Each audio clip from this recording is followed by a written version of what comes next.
À son réveil, l'homme découvre, sidéré, qu'il est arrêté par le juge IA qu'il a lui-même conçu. Mains et pieds sont solidement ligotés à une chaise. Chris est traduit en justice, accusé du meurtre de sa femme, Nicole. Selon les preuves, son taux de culpabilité présumé s'élève à 97,5%. S'il est reconnu coupable, il sera condamné à mort dans 90 minutes. Son procès débute à l'instant. Il déclare aussitôt au juge y être inspecteur de la brigade criminelle et avoir traduit 8 criminels devant les tribunaux de la clémence. Ces tribunaux furent fondés en 2078, alors que les États-Unis traversaient une période de chaos. Le chômage de masse faisait exploser le nombre de sans-abri. La criminalité à Los Angeles atteignait des sommets et les prisons débordaient. Pour faire face, la police avait créé des zones de contrôle rouge afin de réprimer la violence. Cette mesure, bien qu'efficace, avait coûté la vie à des centaines de policiers. Face à l'urgence, le gouvernement créa la Cour de la clémence. Dédiée aux crimes violents, cette institution voyait juges, jurés et agents d'exécution être tout des IA. Le système puisait dans une base de données colossale. Analysait les preuves policières, coordonnant hélicoptères et équipes mobiles pour ses jugements. Les accusés disposaient de 90 minutes pour consulter les données dues. Système et contacter quiconque pouvant prouver leur innocence. Sans preuve d'innocence, la sentence était appliquée sans délai. Dès son activation, la Cour a jugé et mis fin à 18 parcours criminels. Le taux de criminalité à Los Angeles chuta de 68%, économisant des dizaines de milliards en frais de justice. Chris, l'architecte de ce système, se retrouve aujourd'hui lovimime sur le banc des accusés. Face à ces dénégations persistantes, le juge y projette aussitôt une vidéo. La scène montre la police faisant irruption chez Chris. Il découvre Nicole, gravement blessée, étendue dans une mare de sang. Les secours interviennent aussitôt pour lui prodiguer les premiers soins. Un policier, penché, lui demandait qui est l'auteur de ceci. Nicole, d'une voix faible, répond « S'il vous plaît, sauvez ma mère ». C'est Chris est impensable. Puis, elle rend son dernier souffle. Or, avant l'arrivée de la police, Chris était seul dans la maison. Cela le désignait presque comme le coupable. Chris, abasourdi, affichait une incrédulité totale. Jusque-là, il ignorait tout de l'assassinat de sa femme. Le juge lui rappela qu'il pouvait consulter les informations en ligne. Ce n'est qu'en voyant les réseaux sociaux inondés par l'affaire que Chris réalisa l'ampleur de la tragédie. Il clama son innocence, affirmant n'avoir aucun motif de tuer Nicole. Le juge y a rejeta cette explication. Il ouvrit aussitôt la base de données cloud de l'administration de Los Angeles, annonçant qu'il s'en tiendrait au fait pour rendre son verdict. Parallèlement, Chris pouvait chercher des preuves dans le système pour réduire son indice de suspicion.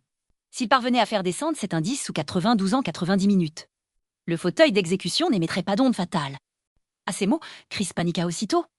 Il insista avec ferveur sur son soutien indéfectible au tribunal de clémence. La toute première affaire traitée par la Cour, il avait loémie ardemment soutenue pour qu'elle soit jugée. C'est grâce à cette affaire que le tribunal de clémence s'était véritablement établi. Mais l'IA, par nature, est dénuée d'émotion. Les supplications de Chris pour la compassion du juge furent vaines. Seules les données pouvaient convaincre cette machine. Le juge a ensuite diffusé une vidéo. Elle montrait Chris au poste à 8h51 ce matin, repartant sans descendre de sa voiture. Or, Nicole ne lui a pas ouvert. Elle annonçait son départ, lui conseillant de prendre un avocat. Mais aussitôt, Chris a brisé la caméra d'entrée, puis entré avec une clé de secours. Il y est resté 26 minutes avant de repartir. Une demi-heure plus tard, leur fille Lila rentrait, découvrant Nicole gravement blessée. L'expertise a conclu à une agression par un droitier durant cette période, Chris étant droitier. À son arrestation, du sang frais de Nicole fut découvert sur ses vêtements. Une analyse sanguine de Chris fut ensuite menée. Elle révéla un taux d'alcoolémie de 0,16. Chris nia aussitôt avoir bu, accusant le juge de mentir. Le juge y affirma pourtant que son programme l'empêchait de mentir et que la vérité était inaltérable. Après ces mots, il a aussitôt lancé la vidéo de surveillance du bar. On y voyait Chris, attablé au comptoir, en train de boire. Alerté de son implication présumée dans le décès de sa femme, la police est venue l'interpeller. Mais, à la surprise générale, Chris a soudainement opposé une résistance farouche, agressant les agents et tentant même de s'emparer d'un véhicule pour prendre la fuite. Heureusement, les policiers l'ont rattrapé et maîtrisé à temps. Revenons à l'audience. Malgré ses preuves accablantes, Chris affirmait ne pas se souvenir d'être allé au bar. Mais le juge, uni à la logique implacable, lui demanda pourquoi, sitôt au poste, il était rentré chez lui. Était-ce l'ivresse ou Lila? Sous le double choc de l'alcool et du décès de sa femme, Chris s'effondra aussitôt. Il hurla vers le juge, exigeant finalement de pouvoir parler à Lila. Impuissant, Chris dicta au système un message à sa fille, lui enjoignant de ne pas prêter foi aux rumeurs. Mais après mûre réflexion, il demanda au juge de supprimer ce message. Voyant Chris perplexe, le juge consulta ses données et envoya un email standardisé à Lila, espérant qu'elle recontacterait Chris rapidement. Le juge y a poursuivi, conformément aux directives de cette cour bienveillante. Tout délinquant grave ayant commis un acte sous l'emprise de l'alcool, après un sevrage réussi, doit impérativement contacter son parrain de sobriété. Cela dit, le juge appela Robert sans délai. Apprenant que Chris avait rechuté, Robert fut bouleversé. Il le pressa de questions, se demandant si l'ivresse avait poussé Chris à tuer Nicole. Chris s'empressa d'expliquer n'avoir jamais tué sa femme, suppliant Robert de témoigner auprès du juge des moments heureux de son mariage avec Nicole. Le juge Yakupakura l'appela selon le règlement, le parrain ne pouvait aborder que la rechute alcoolique. Quant aux tentatives de ces chérisses pour prouver leur bonheur conjugal, le juge disposait déjà de toutes les informations via le système. 20 ans auparavant, Chris et Nicole se rencontraient. 3 ans plus tard, ils s'unissaient et devenaient parents. Leur vie fut un temps paisible et heureuse. Un jour pourtant, Chris changea du tout au tout, initiant des disputes avec Nicole. Les tensions s'accumulèrent jusqu'à la perspective du divorce. Ces 6 derniers mois, Nicole a méticuleusement noté 57 accès de colère de Chris lors de ses confidences à ses proches. Lorsque Chris affirma son amour pour son épouse, le juge y a répliqua sans détour. Son analyse réduit l'amour humain à une simple réaction physiologique, fruit de la dopamine, de l'ocytocine et de la sérotonine. La colère, autre réaction physiologique, peut aisément tout submerger. Chris a pu sincèrement aimer Nicole, mais cela n'exclut pas une perte de contrôle ni des gestes violents. Chris tenta de justifier son tempérament explosif par l'hérédité familiale, mais le juge y resta impassible. Il enchaîna avec une autre vidéo. Lila y confiait à son petit ami que son père était devenu très préoccupant ces derniers temps. Elle espérait que sa mère divorcerait rapidement de ses chérisses. Chris fut sidéré. Bien qu'il surveillât les réseaux sociaux de sa fille, il n'avait jamais vu cette vidéo. Lila possède 2 comptes. Il semble qu'elle souhaitait cacher certaines choses à Chris. Au même instant, Lila passa un appel vidéo. En larmes, elle répétait que sa mère était morte, puis le questionna brusquement sur sa présence à la maison ce jour-là. Ses chérisses ne répondit pas. Il s'apprêtait à poursuivre ses explications, mais l'instant d'après, le père de Nicole lui arracha le téléphone et coupa l'appel. Le juge y rappela à Chris que le temps presse. Mais, en tant que concepteur de la Cour de la Miséricorde, Chris en maîtrisait parfaitement la logique. En réalité, dès son arrestation, le verdict était déjà scellé. Voyant Chris perdre de nouveau son sang-froid, le juge agrandit le compte à rebours et lui rappela qu'il devait prouver son innocence sans tarder. Sous peine que Lila perde père et mère en un jour. Cette phrase toucha Chris en plein cœur. Après une profonde réflexion, il demanda au juge d'appeler l'inspectrice Breck. Conformément au règlement de la Cour de la Miséricorde, qui permettait de contacter toute personne liée à l'affaire lors d'un procès grave, le juge s'exécuta aussitôt. Breck était présente sur les lieux. Face à ces questions, chérisses, ne voulant plus s'étendre, pria Breck d'inspecter la maison et lui ouvrit le dossier de police. Breck proposa son aide, mais précisa que si les preuves lui étaient défavorables, elle dirait tous, car la justice tard bienveillante requiert une équité totale. Chris accepta aussitôt. Breck entreprit de scanner tous les objets de la maison. Le juge y a, à partir des images et des données scannées, reconstitua une scène vivante. Près de la table, des éclats d'un vase gisaient, probablement brisés lors de la résistance de Nicole. C'est alors que Chris remarqua une empreinte de chaussure sur la tache de sang. Mais cette empreinte, Lila l'avait fait en courant paniquer et en marchant dessus par inadvertance. Dans la cuisine, Chris remarqua des débris de vaisselle, signe d'une lutte de Nicole contre son agresseur. Un couteau de cuisine manquait à l'appel. C'était la lame retrouvée, macabre indice, aux côtés de Nicole. Les empreintes sur le manche de la lame correspondaient à Chris. Nicole, d'ailleurs, craignait ce couteau, habituellement manié par lui. Un cheveu sur la nappe, analysé par Chris, révéla un ADN correspondant, l'incriminant à nouveau. Breck lui assura que les preuves l'accusaient, dressant le tableau d'une explosion de violence. Malgré ce contexte accablant, Chris refusa d'abandonner. Il se pencha sur les appels de Nicole 69% familiaux, le reste professionnel, ce qui compliquait l'enquête. Alors, Chris se rappela soudain que, la nuit de leur dispute, Nicole avait envoyé un message. Le juge vérifia aussitôt, sans trouver d'appel ni de message suspect. Chris, après réflexion, soupçonna Nicole d'avoir un second téléphone. Il se souvint vaguement qu'environ 6 mois plus tôt, un numéro inconnu l'avait contacté. En décrochant, il réalisa que c'était Nicole. Elle lui avait demandé de rentrer vérifier des meubles au sous-sol. En moins de 10 secondes, le juge retrouva l'appel et le rappela aussitôt. Peu après, Breck était sur place. Au même instant, le téléphone sonna dans la voiture de Nicole. Aussitôt, Breck brisa la vitre pour s'emparer du téléphone. Elle superposa les 2 appareils pour comparaison. Après analyse, le juge a découvert qu'il s'agissait d'un téléphone jetable acquis au marché noir. Il n'était pas connecté à la base de données cloud municipale, empêchant toute détection antérieure de ces informations. Un examen approfondi révéla que son journal d'appel ne contenait qu'un contact, lui-même un autre appareil du marché noir. Le juge tenta aussitôt de localiser l'appareil, mais il était éteint. Cependant, le juge IA ne se laissa pas déconcerter. Le système emploie une méthode spéciale pour le réactiver que si à la cour bienveillante, déclarez votre identité. En quelques courtes secondes, le juge détermina la position exacte de l'appareil illégal. Il demanda aussitôt à Breck d'embarquer dans un avion spécial pour se rendre au plus vite à l'endroit indiqué. Puis, le juge informa Chris que son indice de suspicion était descendu à 96,7.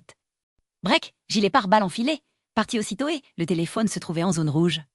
Le juge IA, lui non plus, ne chômait pas. Il utilisa la triangulation pour confirmer la position exacte. Le système détecta le porteur du téléphone tentant de fuir par l'arrière du bâtiment. Breck accéléra aussitôt et alerta ses coéquipiers. Repéré, le suspect fut aussitôt poursuivi par Breck et son équipe. Au même instant, le juge fit survoler un drone pour scanner le bâtiment. Grâce à cette coordination, ils finirent par appréhender le suspect. Le juge IA scanna immédiatement son visage, identifiant un certain chef, sous-chef d'un grand hôtel. Il avait déjà fait l'objet de 2 enquêtes pour loyer impayé et fraude aux allocations sociales. Interrogé par Breck, chef se montra extrêmement agité. La vue de Chris redoubla sa fureur. Conseillé par le juge IA, et sachant toute résistance vaine, chef finit par révéler sa relation avec Nicole. Ils s'étaient rencontrés sur un marché fermier et s'étaient revus régulièrement depuis. Apprenant que chef était cuisinier dans un grand hôtel, Nicole fréquentait le restaurant presque chaque semaine. Elle appréciait que chef cuisine rien que pour elle. Chris, n'en voulant plus s'entendre, ouvrit les caméras du restaurant. Les images révélaient qu'au moment où Nicole fut agressée, le chef était en cuisine. D'autres cuisiniers pouvaient également témoigner en sa faveur. Le chef était ainsi disculpé. Mais le chef, lui, désignait Chris comme le meurtrier. Il reprocha avec fureur à Chris que s'il avait consacré plus de temps à sa famille. Les conflits avec Nicole n'auraient jamais éclaté. Breck l'emmena ensuite au poste pour entrave à l'enquête. Le chef étant désormais hors de cause, l'indice de suspicion de Chris grimpa à 98, sans toutefois atteindre les 100. D'ailleurs, le système judiciaire ne permettait pas de dépasser 98 pour cet indice. Le juge y a demandé à Chris si c'était parce que Nicole voyait un autre homme qui l'avait tué. Malgré son abattement, Chris affirme n'avoir en aucun cas tué sa femme. Après un silence, il dévoile la cause de son changement. Ce jour-là, en patrouille, lui et son coéquipier repérèrent un essuie-vélier et un délit de fuite. C.H. Harris proposa de vérifier. Jay, occupé, demanda à C.H. Harris de parler à sa femme. Jay s'approcha prudemment pour l'inspecter. Mais l'instant d'après, le braqueur caché tira et recula, blesse Jay. Chris voulut l'hospitaliser, mais Jay insista pour arrêter le coupable. Chris, par une conduite experte, renversa le véhicule suspect et maîtrisa le braqueur. Mais Jay, trop gravement blessé, ne survécut pas. Depuis ce jour, Chris attendait avec ferveur une condamnation à mort pour le voleur. Pourtant, le jury l'a déclaré non coupable. Dès lors, Chris sombra dans l'alcool, rongé par la culpabilité et le remords. Plus tard, grâce au soutien de sa femme, il réussit à s'en sortir et développa un système judiciaire plus humain. Mais le voleur, responsable de la mort de Jay, demeurait impuni. 1 an plus tard, Chris se remit à boire. Ce matin-là, Chris conduisit jusqu'au poste de police, mais découvrit que la bouteille d'alcool cachée dans sa voiture avait disparu. Il comprit aussitôt que sa femme l'avait prise. Alors, Chris retourna chez lui. En apprenant que Nicole avait jeté la bouteille, Chris part furieux, une vive altercation avec elle. Dans sa colère, il brisa le vase préféré de Nicole. C'est pourquoi les vêtements de Chris portaient des traces de sang de Nicole. Après, Chris ne se souvenait plus de rien. Peut-être avait-il commis l'irréparable envers sa femme. Accablé de culpabilité, Chris, sur le point d'avouer, fut interrompu par le juge IA. Avouer est facile à se noyer dans le désespoir et sauter la vie aussi, mais avant de renoncer, ne voudriez-vous pas la vérité? Ces mots ranimèrent son courage, le poussant à revoir toutes les pistes. Sachant qu'un meurtrier prémédité connaît sa victime. Chris demanda au juge la liste des contacts de Nicole avant son décès, à classer en 2 groupes, collègues et amis. Absorbé par son travail, Chris ignorait les fréquentations de sa femme. Chris se souvint alors des dires du chef, qui détenait pas tort des clés sur les récents agissements de Nicole. Le juge appela aussitôt le centre de détention. Au nom de la justice, le chef, n'ayant rien à cacher, fut convoqué pour un entretien. Ce dernier révéla que Nicole n'avait pas de problème personnel, mais des soucis professionnels. Elle lui avait confié la disparition mystérieuse d'un lot de matières premières. Soupçonnant un vol interne, elle menait une enquête discrète. Elle n'avait pas précisé la nature de ces matériaux. Seulement qu'une demi-tonne était transportée chaque mois pour un profit colossal. Après avoir raccroché, Chris écarta d'emblée la piste des amis de Nicole. Toute son attention se porta sur les collègues de sa femme. Après consultation de la base de données, la juge y affirma que tous les collègues de Nicole, présents au travail, possédaient un alibi irréfutable. Mais Chris restait persuadé que le coupable se trouvait parmi eux. Il rappela Breck, la priant de se rendre à l'entreprise de Nicole. La juge IA, sceptique, mit en doute le raisonnement de Chris, l'accusant d'enquêter uniquement à l'intuition. La cour bienveillante ne se basant que sur faits et données. Chris rétorqua que la vérité n'est pas toujours tout blanc ou tout noir. Parfois, la vérité réside dans une zone grise, ce que la cour bienveillante semblait ignorer. À ces mots, la juge IA manifesta pour la première fois un léger changement d'expression. Soudain, Chris se rappela le barbecue organisé chez lui le dimanche précédent. Il avait invité quelques collègues de Nicole. Le coupable en aurait pas à la profiter pour observer les lieux et préparer son funeste projet.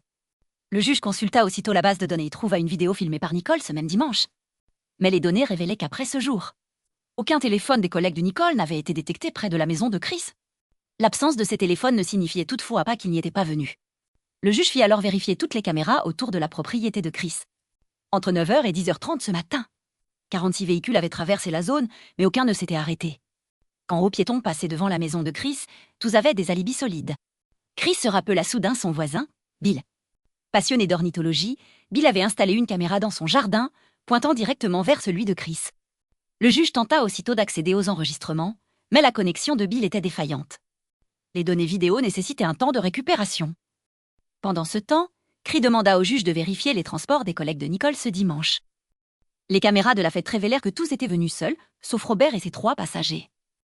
Chris appela immédiatement Robert pour éclaircir la situation. Robert répondit qu'il avait raccompagné Kenlis, Léo et Marie.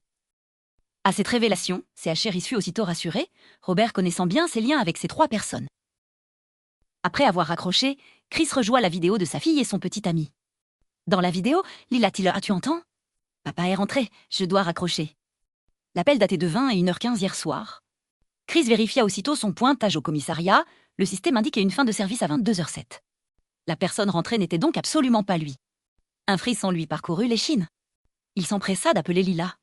Mais Lila, effondrée, était presque incapable de parler. Le juge la rassura aussitôt, son père tentait de prouver son innocence et avait besoin d'elle.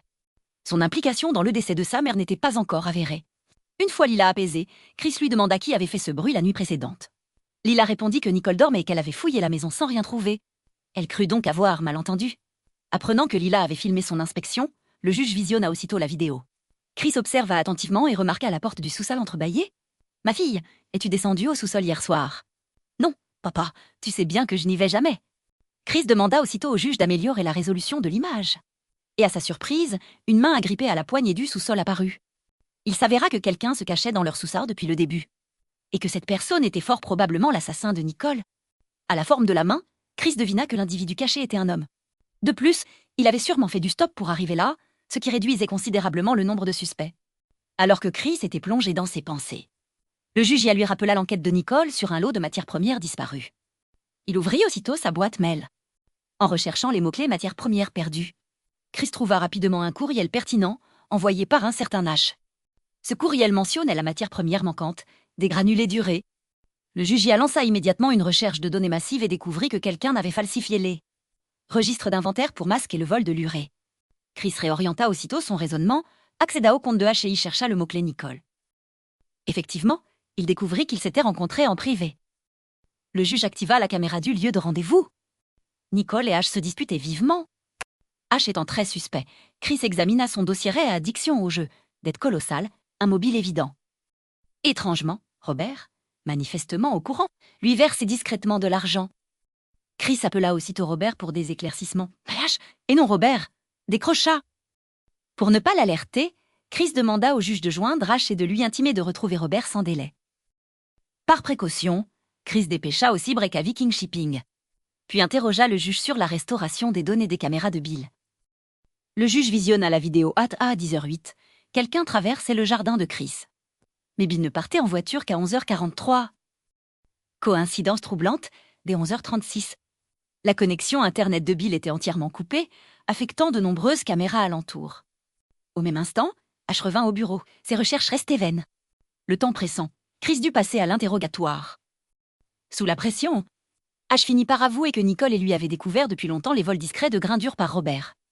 Mais, touchés par la gentillesse de Robert, ils avaient gardé le silence. H révéla aussi n'avoir pas revu Robert depuis le barbecue de dimanche dernier. Il savait seulement que Robert avait pris congé la veille et était parti au volant d'un grand camion de la société. Ce dimanche-là, Robert avait confié à H son désir de parler à Nicole en privé. Une fois les autres partis, et lui avait demandé de le raccompagner à l'entreprise. Un frisson parcourut Chris, la mort de Nicole était indubitablement liée à Robert. Les camions Viking Shipping avaient un GPS. Le juge localisa le véhicule en 5 secondes. Chris alerta aussitôt break, changer de plan et se rendre au camion pour arrêter Robert. Au même instant, le juge trouva la vidéo du trajet de Bill. Elle montrait qu'à 11h59, Bill arriva au centre commercial et, Une demi-minute après, Robert sortit du coffre. L'indice de suspicion de Chris tomba à 93,4, mais restait supérieur à 92. Chris interrogea le juge sur l'indice élevé, craignant qu'il ne s'appuie sur son instinct pour l'accuser du meurtre de Nicole. Le juge rétorqua que son système n'avait pas cette fonction. Chris répliqua « Pourquoi avoir dit à Lila qu'il n'avait pas tué Nicole ?» Le juge, hésitant, expliqua que son système n'aurait pas dû spéculer, risquant un implantage du programme. Chris, cessant d'assister, alerta la police pour une action conjointe avec Breck. La police se rendit chez Robert, mais ni lui ni son camion n'y étaient plus. Il avait manifestement retiré le tracker, probablement changé de plaque.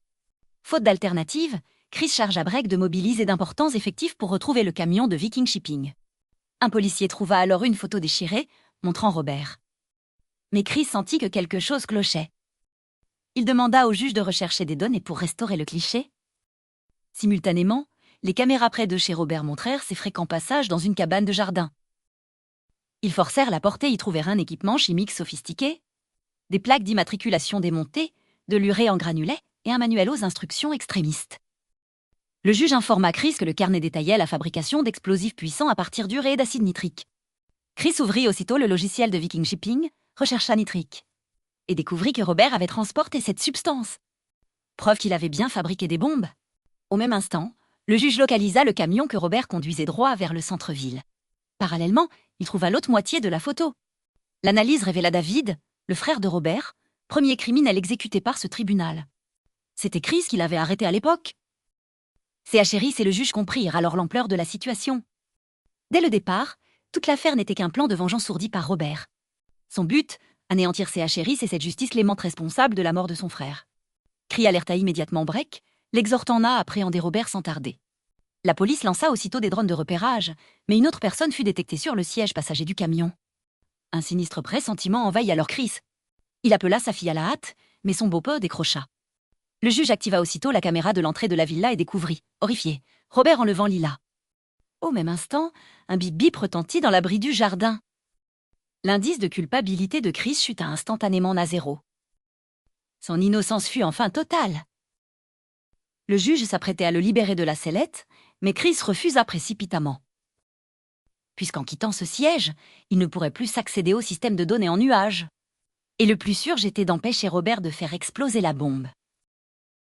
Cette rupture de règle faillit surcharger le système d'IA. Car l'IA devait être absolument rationnelle et ne jamais déroger aux règles. Et pourtant, le juge accepta la requête de Chris.